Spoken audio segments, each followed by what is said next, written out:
Hello, my name is Pat Andrews, and I am running for one of the 4 at-large seats on a city-county council.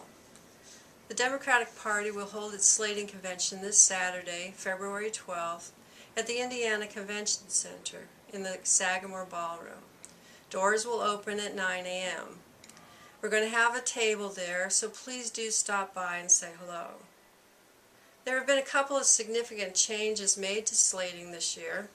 First is that candidates will not be allowed to give speeches. Thus, we are taping this video so that I have an opportunity to tell you a little bit about myself and what I think I can bring to the City-County Council.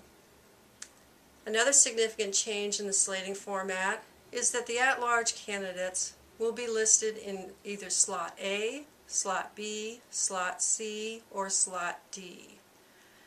Each eligible voter will vote for one person in Slot A, one person in Slot B, one person in Slot C, and one person in Slot D. My name will appear on the ballot as Patricia Pat Andrews and will appear in Slot B. A little bit about my background. My husband Russ and I moved to Indianapolis in 1987. And we located in Decatur Township. I'm the only candidate out of the 6 at-large candidates who lives south of Washington Street, and only one of 2 who lives south of 43rd Street.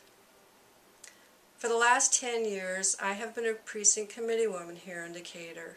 Like most of you, I got involved in the grassroots of our party so that in some small way I could help move our city, state, and nation forward. For the last 15 years, I've been standing up and speaking out for the people and neighborhoods all across our city. First with the Decatur Township Civic Council, and then with the Marion County Alliance of Neighborhood Associations.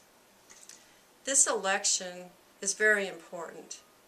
It's imperative that Melina Kennedy be elected our next mayor.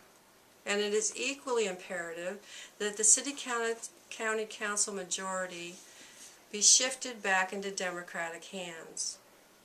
The current administration, assisted by 1 and 2 vote margins in the council, are spending tax revenues and selling our assets. They are doing this and enriching special interests and the well-connected. Meanwhile, they're slashing the parks budgets, they're cutting the library budget, and they have done nothing to help Indigo. By 1 and 2 vote margins, Mayor Ballard, backed by the council, has spent $8 million in property taxes and given it to the Pacers. They have sold our water and sewer utilities and our parking meter systems, both of which will raise the cost of living for generations to come. In effect, we are picking the pockets of our children, grandchildren, and great-grandchildren so that we have more money to spend today. It is simply wrong. This election is very important. It is also worth noting that there could be an unintended impact on this election on the composition of our council. There are 29 seats on the council, and currently 12 women serve. It is possible with this election that that number could drop to 5 or 6. It's vitally important that our party support viable women candidates for the council. I am one such viable candidate. Our city faces many complex challenges. Challenges that demand both near-term and long-term approaches. There are too many challenges to go into in a short video, so I invite you to my campaign website, www.andrewsforthepeople.com, where I have many issues listed, and I continue to add to that list.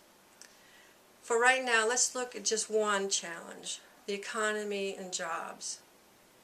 Some near-term approaches that we might take. We should examine our safety nets. We should see to it that we have the smoothest functioning between the myriad groups that offer services. We have poor relief that's delivered by township governments. We have unemployment insurance, food banks. We have the opportunity to apply for a job using the internet access provided by the public libraries. This is just to name a few. We can pull these groups together so that they can share information, they can examine the system for duplication of efforts, and they can expose places where gaps in services exist. In this way, we can ensure that as many of our fellow community members as possible can survive the worst recession since the Great Depression. City-county government should also examine closely the large number of contracts that could be handled in-house. For instance, we have a legal department, and yet year after year we let out contracts worth millions of dollars to local law firms. Given this economy, why should we pay one lawyer at $200 an hour when we could hire folks for parks projects and employ 10 people at $20 an hour and simultaneously improve our parks? Long-term approaches need to also be taken. We need to encourage an entrepreneurial spirit in Indianapolis, a spirit that invents and exploits new technologies as they arise. We have economic development staff in our city government, but they should get out of City Hall once in a while and out into the real world. They could attend the Hackers and Founders meetings, a group that encourages young entrepreneurs, and they could make sure that the young entrepreneurs know of resources provided by city government. At the same time, they would bring back to City Hall the pulse of these vital ideas as they emerge. The economic development staff should also get out into the neighborhoods. They could bring much needed knowledge to our neighborhood groups and bring a better understanding of the challenges and solutions to problems faced by our neighborhoods back to City Hall. When a business inquires about opportunities in Indianapolis, our economic development staff would have a better understanding of good matches between business locations and needs. Another long-term approach is mass transit. Currently, the proposal on the table, though, would spend 80% of revenues on highways and not on mass transit. We need to flip that so that we can build the most robust mass transit system possible. Mass transit creates more jobs at higher pay and for longer duration than does highway construction. This is just one example of the types of approaches that we can take to one of the complicated issues we face. Again, I refer you to my campaign website for a listing of other issues, and again, I do continue to add to the list of issues. I ask for your vote at Slating this Saturday. If elected, I will bring fresh ideas and new approaches to the City County Council. I will work hard to shift the balance towards improving the quality of life for people who live in our city. Indianapolis shouldn't just be a good place to visit. It should be a great place to live. I will continue to stand up and speak out for people and neighborhoods across Indianapolis. Thank you for your support. This video is paid for and approved by the Andrews for Council Committee. My name is Pat Andrews.